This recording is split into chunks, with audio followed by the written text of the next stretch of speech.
The Indianapolis Colts were not supposed to be here. Almost universally predicted to be a bottom 5 team before the season began, the Colts are now just one win away from punching their ticket to the postseason. Let's get to it. You are Locked On Colts, your daily Indianapolis Colts podcast. Part of the Locked On Podcast Network, your team every day.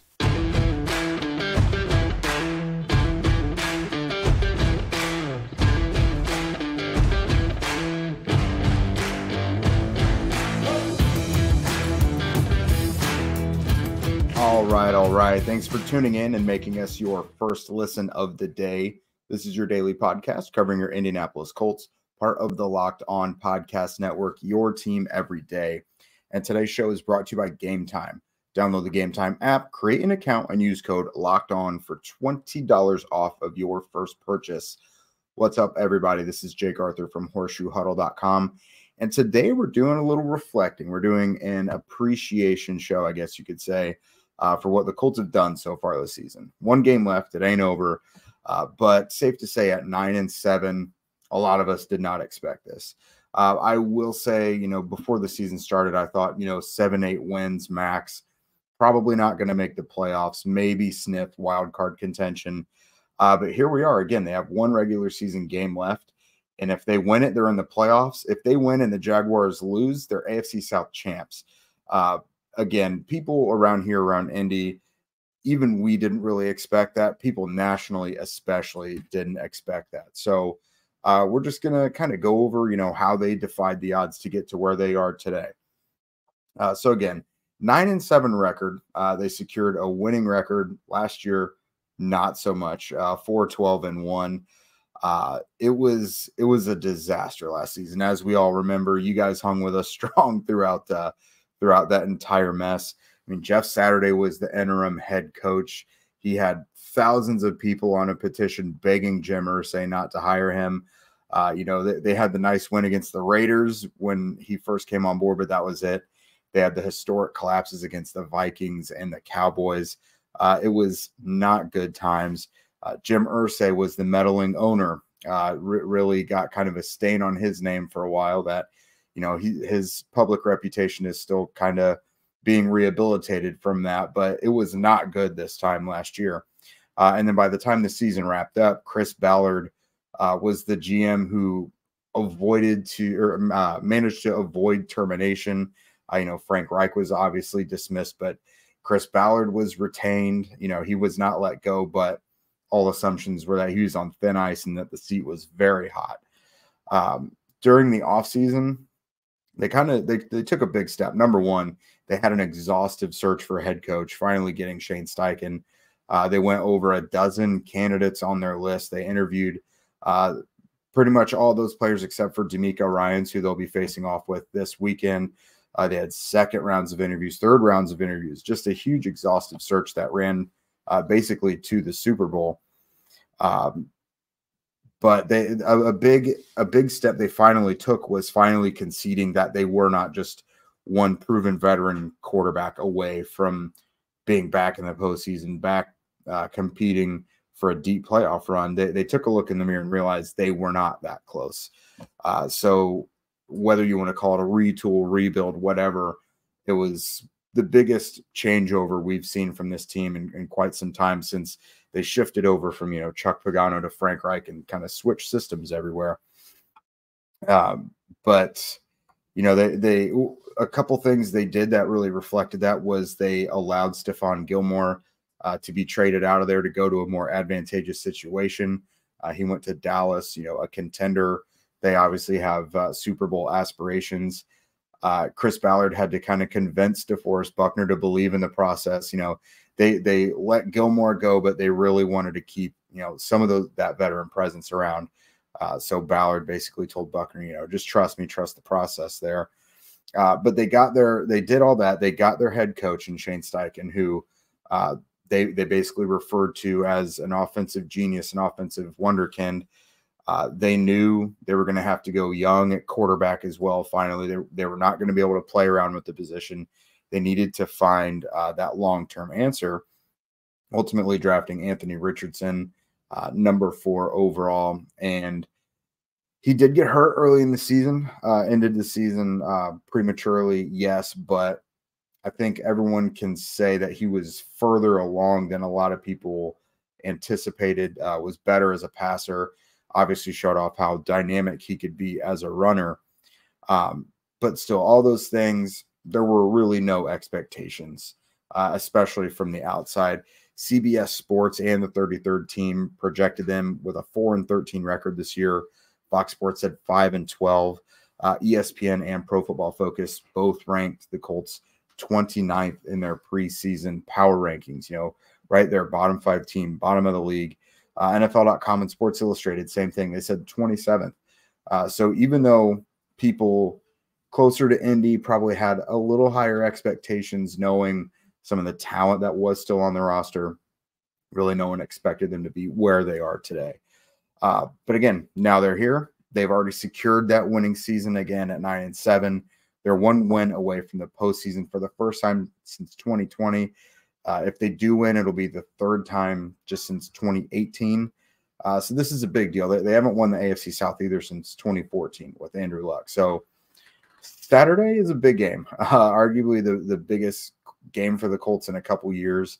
But I think there's reason to be more optimistic this time around. Back in 2021, where they had a couple win-and-you're-in scenarios for the playoffs, but choked on both of those. Those teams did not have great momentum, really. You could see the cracks. Guys were getting injured. It was, there was a lot of COVID fallout there. This feels totally different. So again, kudos to this team and what they've done to this point, from ownership, Jim Irsay, Chris Ballard, Shane Steichen especially, and the guys on the field. They're the ones that have to make it happen.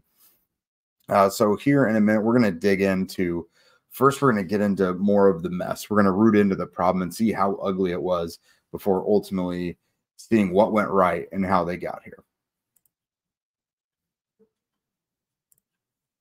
Buying tickets to your favorite events should not be stressful. Gametime is the fast and easy way to buy tickets for all the sports, music, comedy, and theater near you. With killer deals on last-minute tickets and their best price guarantee, you can stop stressing over the tickets and start getting hyped for the fun that you're actually going to have. It's the fastest-growing ticketing app in the country for a reason. Get images of your seat before you buy, because everyone knows if you get somewhere and your seat's stuck and there's a big pillar in your way, that's kind of a waste of money. So you know exactly what to expect when you arrive. Plus, you could buy tickets in a matter of seconds, just a couple of taps and you're all set. They get sent directly to your phone as well, so you're not sitting there in line at the ticketing line with a bunch of angry people behind you. They're right there, ready for you to be scanned.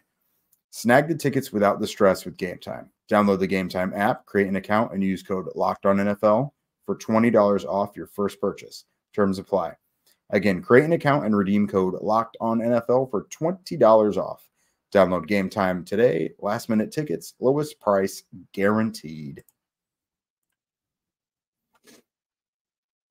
And if you've been living under a rock, Locked On has launched the first ever national sports 24/7 streaming channel on YouTube. Locked On Sports Today is here for you 24/7, covering the top sports stories of the day with the local experts of Locked On, plus our national shows that cover every league. So go to Locked On Sports Today on YouTube and subscribe to the first ever national sports 24/7 streaming channel. If you just hang tight after this, it's actually going to redirect you right there. So let's relive some drama and some things that made us want to hide under a blanket in the dark, because it was not always chill times being around the Colts just a year ago, really. Let's fast forward. We kind of took you through the Jeff Saturday stuff, the exhaustive head coaching search, and into the draft. You've got this optimism going into training camp, but there's this big cloud, the Jonathan Taylor drama, hanging over the team. So he is dissatisfied with his contract. He's going into the final year. Running backs are underappreciated, and he needs some security. Upset that the Colts really haven't even come to the table for contract negotiations. The Colts stance is basically, we won 4 games last year. We have a new head coach. Let's evaluate our roster before we're going in and signing guys to new long-term deals. So two sides just really stuck in their ways and unwilling to move. Obviously got ugly. There was, traded words back and forth between Jim Irsay and Jonathan Taylor's agent, Malky Kawa. And the whole thing just, everyone had to kind of run wild with it, essentially, because, I mean, this whole time there's rumors and reports coming out about the situation, and Taylor just won't talk. A lot of people talking on his behalf, making reports about what's going on, but he just won't come out and clear the air.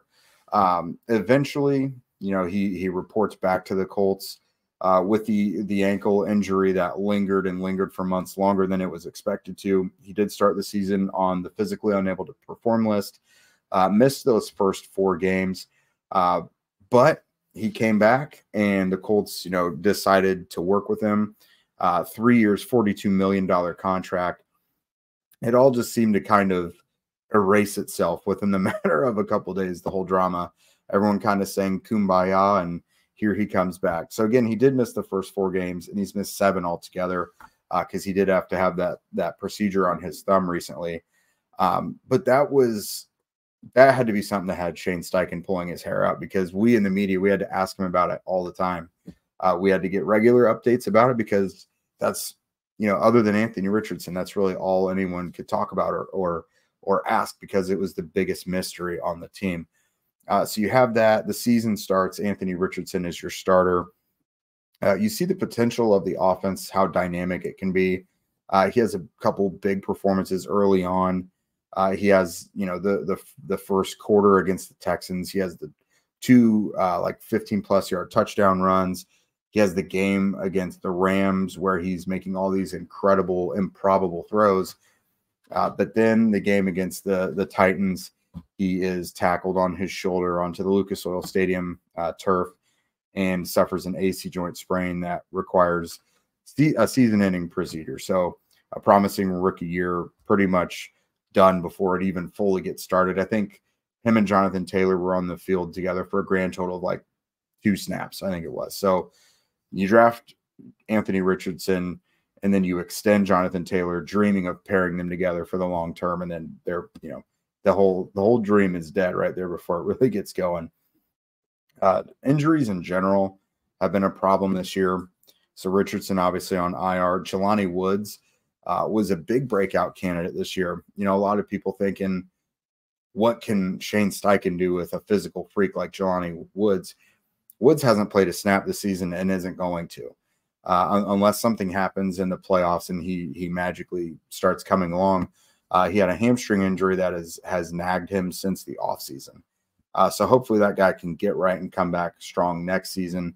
But definitely one of the most disappointing what-ifs of this season, I think, to this point. Ashton Dulin would have been wide receiver 5, but probably your best special teamer at the same time. He tore his ACL, I believe it was during the preseason, so he was not able to see the field this year. Dallas Flowers came out there. You have this Isaiah Rodgers stuff, which we haven't even mentioned. Isaiah Rodgers gets suspended indefinitely for sports betting before the season begins. So that forces Dallas Flowers into a starting role at outside cornerback, someone who only played a couple games on defense last year and looked real bumpy, to say the least. He comes out and plays pretty solid, plays a confident, capable cornerback, but then he tears his Achilles and goes out for the year as well. And then Julian Blackmon just recently, a couple weeks ago, injures his shoulder and goes on IR. So season-ending injuries to important players has been something that Colts have really had to overcome. You look at Shaquille Leonard. He was back, but is he really back? Never really quite looked like himself. This is a guy who is always so dynamic, so good at creating the big plays that no one else could force on the defensive side of the ball. But in 9 games, he had 65 tackles and 2 for loss. Normally for him, you'd see at least a few forced fumbles, a couple interceptions, some pass breakups, multiple sacks. We didn't see that from him. There was a couple times where he would sniff a play out in the backfield, maybe a screen pass or something, and got to it early. But overall, he just never really looked like the maniac. And for a guy who's making nearly $20 million a year, the Colts ultimately had to make a decision. They were going to sit him for the remainder of the year, make him inactive, but decided to, waive him, let him go, and catch on somewhere else. And he did ultimately go and pair up with the Eagles' Nick Sirianni, the former offensive coordinator here. So hopefully things go better for him in Philly than they did this year with the Colts. But that was an abrupt end of a relationship that I don't think anyone thought would come so soon. So that was pretty surprising. He had suspensions galore this year. Mentions Isaiah Rodgers already. You've got Tony Brown and Isaiah McKenzie. They got suspended for conduct detrimental to the team. Al-Qadim Muhammad, PEDs. Grover Stewart was the biggest one, though. 6 games for performance-enhancing substances, and the Colts suffered without him greatly. In those 6 games that he was gone, they allowed over 150 rushing yards on the ground per game. They managed to kind of weather that storm, but it was not pretty without him out there. Teams knew exactly where to go, and they did it effectively. So that's a guy coming into free agency this coming offseason. He was suspended, but I think the Colts stuck up for him, and I think they really saw the value of him. That's a guy who, in his absence, really seemed to see his value increase, just like, a Michael Pittman Jr. against the Falcons earlier this year. So that was a big one. 6 games right in the middle of your season. That could be a really, really rough stretch to kind of weather, but the Colts managed to do it. The cornerback group in general, I mentioned Isaiah Rodgers, I mentioned Dallas Flowers, but one of the biggest injuries they had this year was rookie Juju Brents. He came in after the first 1 or 2 games of the season and really started to get into his own, became a starter, was playing really, really solid football. And then against the Browns, he got a quad injury that lingered longer than I think the Colts expected it to. I think he was out like maybe 6-7 weeks, wound up being 5 or 6 games. And the Colts struggled initially without him. That next game against the Saints, they had Tony Brown fill in on that outside slot, and the Saints smelled blood in the water. They went and attacked Tony Brown, and it's one of the biggest reasons they won. I don't know that the Colts would have won with Juju out there, but I don't think it would have been as ugly because the Saints really, really controlled that game. Things did settle down after that with, the Colts kind of found their footing, had some advantageous matchups after that Saints game. But the Juju Brents injury in the middle of the season turned out to be a really rough one as well. And then the offensive line, when Shane Steichen came in, he, expected to have Jonathan Taylor. He knew he was getting a top 5 pick they could use on a quarterback and an offensive line that really started to look a lot better in the second half of last year. But again, you fast forward to now, and the offensive line has been really, really good this season. But the normal starting 5 of Bernard Ryman, Quentin Nelson, Ryan Kelly, Will Fries, and Braden Smith has barely played together this season. Just a few games, it seems like. So you've got Ryman has missed 2 games, Kelly has missed 3 games, and Smith has missed 7 games. Smith just finally came back from an extended period where he was gone for a few games. So again, the Colts have, I don't want to say dodged a bullet because they've made sure their offensive line is pretty good and they've got good players on it, but it could have been a lot worse. There have been some poor offensive line games, but in general, it's been a strong part of the season. But yeah, for their starting 5 to barely play together this year and to not be an absolute disaster of an offensive line like they were early last season, that's really, really been a blessing for them. So now that we've kind of painted the picture of ugliness, here in a minute, we'll go ahead and get to what has gone right. How have they been able to overcome all of that junk? The NFL regular season is wrapping up, but there's still time to get in on the action with FanDuel, America's #1 sportsbook. Right now, new customers, you guys get $150 in bonus bets guaranteed when you place a $5 bet. That's $150 in bonus bets, win or lose. The app is super easy to use, and there's a ton of different ways to bet. Not everyone likes to just do over-unders or take the spreads, whatever.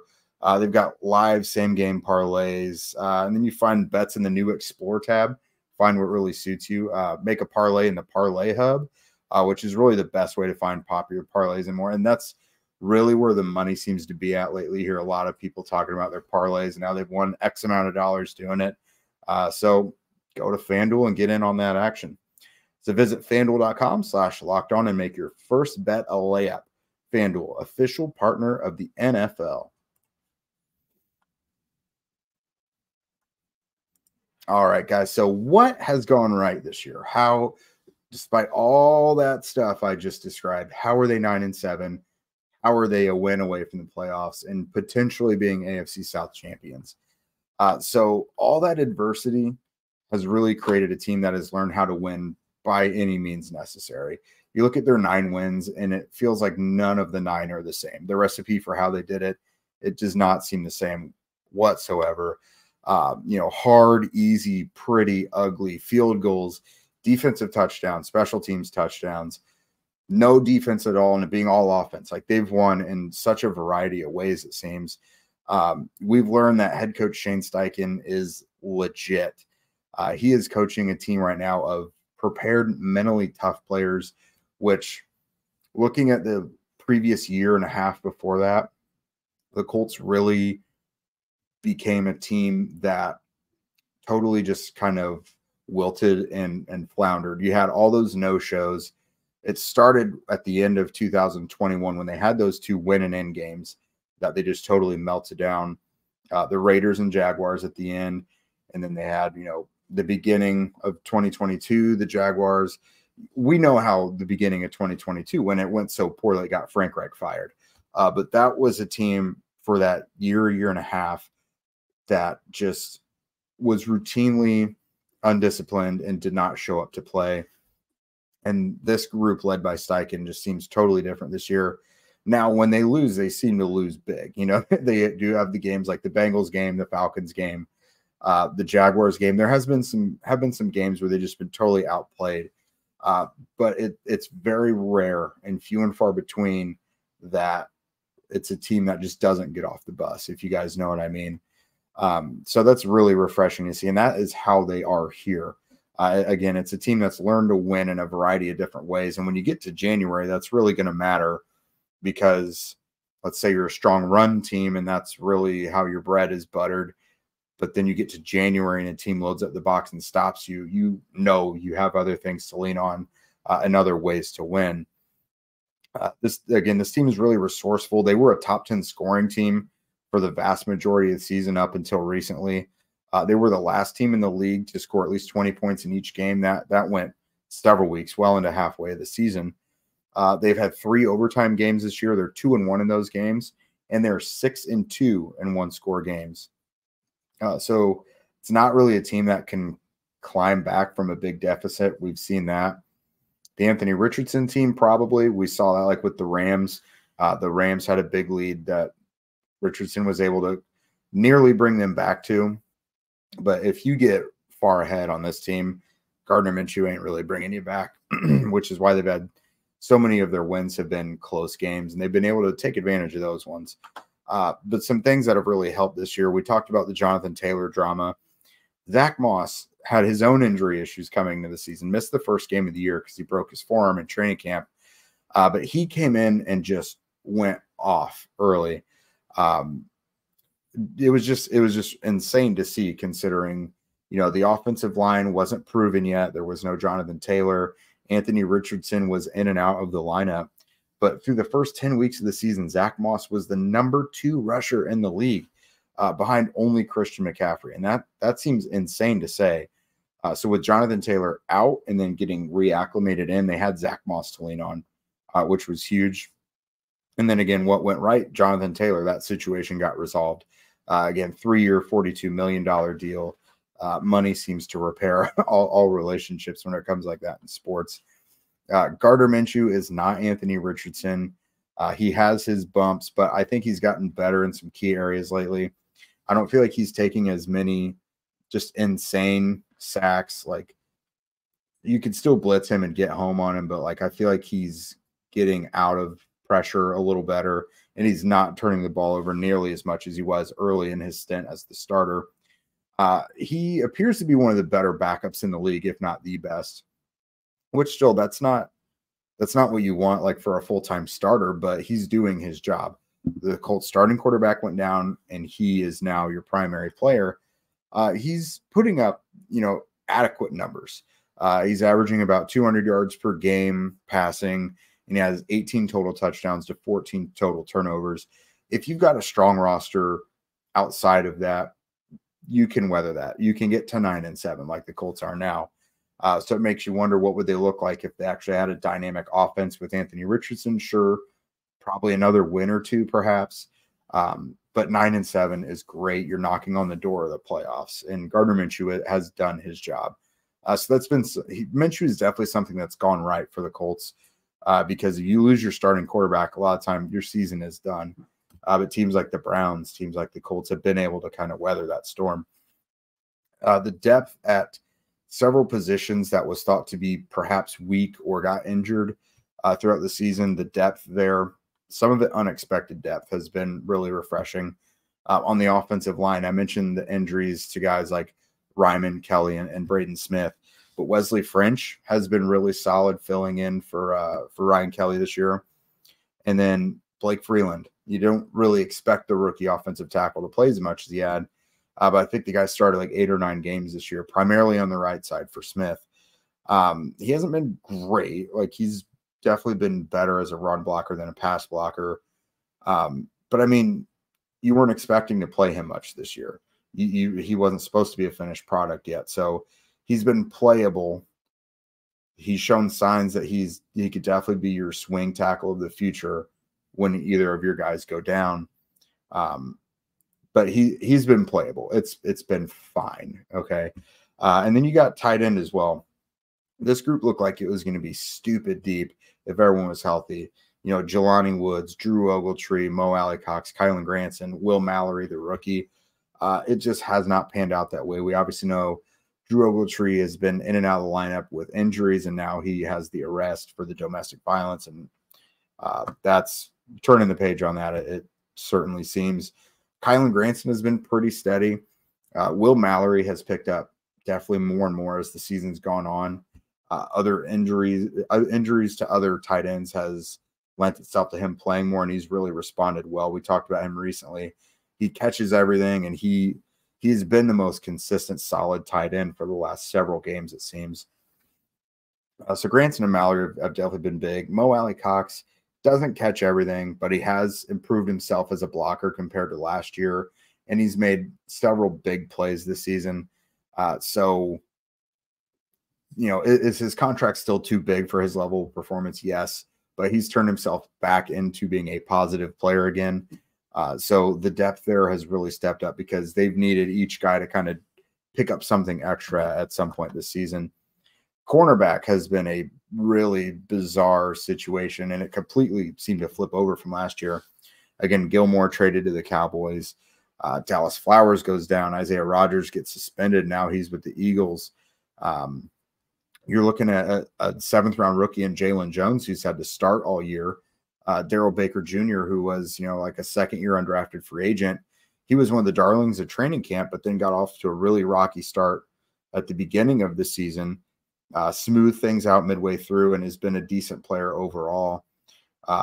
Darrell Baker Jr., Jalen Jones, those guys really stepped up during the Juju Brents injury that I mentioned.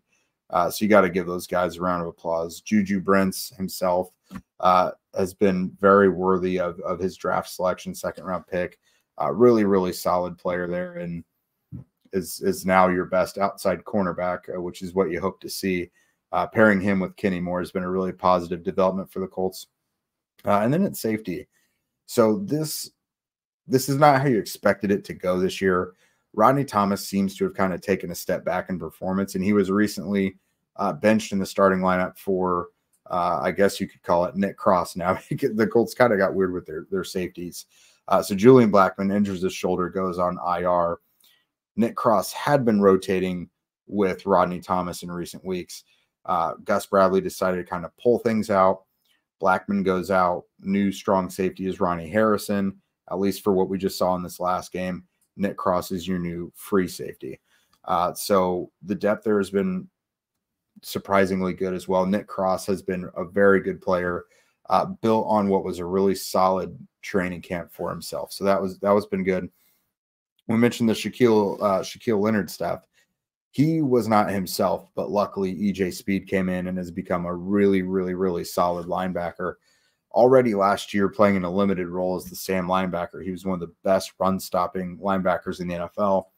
And now 89 tackles on the season. He's led the team in tackles a few weeks in a row. He's got 10 for a loss, which is tied for the team lead. 3 forced fumbles on the season, and then Pro Football Focus has credited him with 43 stops, which is basically a forced failure of the offensive play. So really big season for him to pair with Zaire Franklin, who is someone who's broken out and broken the team's single season tackle record 2 years in a row now. So the Colts are it's been a pleasant surprise that you lose a guy like Shaquille Leonard, how you did, and then you've got these 2 other guys that have stepped up so well. And then last thing with the Grover Stewart absence, 6-game stretch, they allowed everyone and their grandma to run on him. Again, over 150 yards on the ground. But they actually went 4-2 in that stretch without him. They actually suffered one of their worst losses of the year in his return against the Bengals. But they weathered that storm 4-2 without him. They found other ways to win. And then they've really buttoned things up since his return. Now that he's back, the average yards per game is way down, closer to 100 than it was 150. So all those things together, like I mentioned, adversity just created a really tough, mentally tough, physically tough, scrappy team that just knows how to win now, knows how to fight, and doesn't give up. They have far less games where they just don't show up.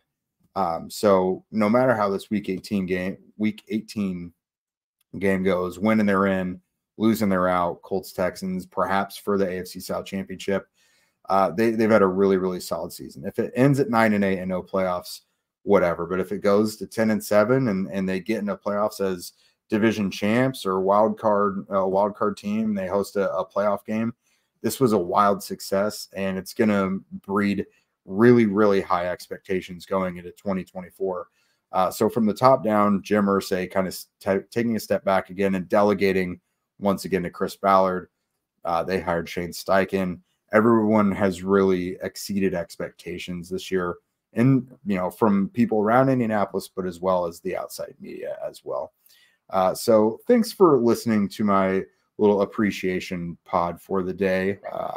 I rambled a lot, and I'm really looking forward to drinking some water. So after this, remember to check out Locked On Sports Today on YouTube, the first ever 24/7 national streaming channel on YouTube. If you guys don't already, follow at Locked On Colts, at Jake Arthur NFL, and at Zach Hicks 2 on Twitter. Also subscribe on YouTube and wherever you listen to podcasts. We would love your ratings and reviews as well. That helps us move up the charts. Always about that movement. And with that, we will see you guys tomorrow morning for Crossover Thursday with Locked On Texans.